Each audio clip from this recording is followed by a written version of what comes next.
RTV app వార్తల్ని క్షణాల్లో చదివే అవకాశం ఉంటుంది. ఒక న్యూస్ పేపర్, ఒక టెలివిజన్ ఛానల్ మీ చేతుల్లో ఎప్పుడు ఉంటాయి. మిత్రులారా, మరి కమ్యూనిస్టు ఉద్యమం నల్లగొండ జిల్లా మరి బలమైనటువంటి పార్టీ.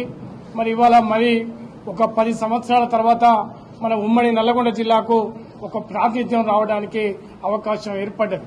సరే, ముఖ్యంగా మరి కాంగ్రెస్ పార్టీ ఈ శాసన మండలికి మరి ఇవ్వడం జరిగింది. దీనికి మన పార్టీ జాతీయ సమితి ప్రధాన కార్యదర్శి కామ్రేడ్ డి రాజా గారు, అదేవిధంగా డాక్టర్ నారాయణ గారు, మరి పార్టీ యావత్తు కూడా మరి ఈ శాసన మండలి సభ్యుని కోసం మరి ఆ స్థానం కోసం ప్రయత్నం చేయడం జరిగింది.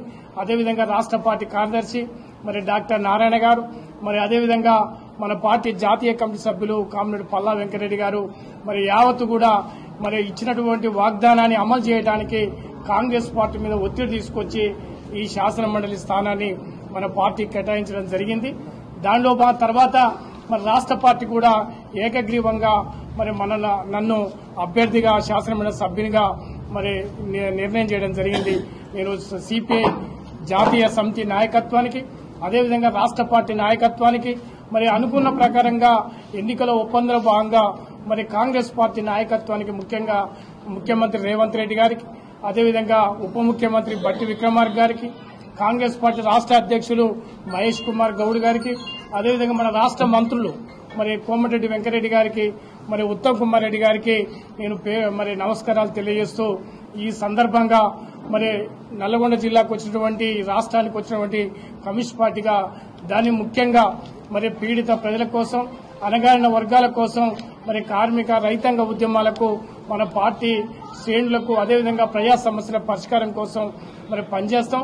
సరే, నల్లగొండ జిల్లాలో గతంలో అనేక మంది మరి ఈ ఉమ్మడి కమ్యూనిస్ట్ పార్టీ ఉద్యమానికి కామ్రేడ్ రావినారాయణ రెడ్డి, కామ్రేడ్ ధర్మభుక్షం లాంటి వాళ్ళు, ఉజ్జిన్ నారాయణరావు లాంటి వాళ్ళు, మరి గుర్రం యాదగిరెడ్డి, బద్దు చవాన్, మరి ఈ తరంలో పల్లా వెంకరెడ్డి గారు, ఉజ్జిని యాదగిరిరావు లాంటి వాళ్ళు, మరి మల్లు స్వరాజ్యం, మరి భీమిరెడ్డి నరసింహారెడ్డి లాంటి వాళ్ళు యోధులు నల్లగొండ జిల్లాకు నాయకత్వం వహించడం జరిగింది.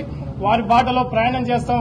మళ్లీ కమ్యూనిస్టు ఉద్యమాన్ని పూర్వవైభవం తీసుకొస్తేందుకు, ప్రజా సమస్యల పరిష్కారం కోసం దీన్ని శాసనమండలి సభ్యునిగా నా వంతు పాత్ర నిర్వహిస్తాను.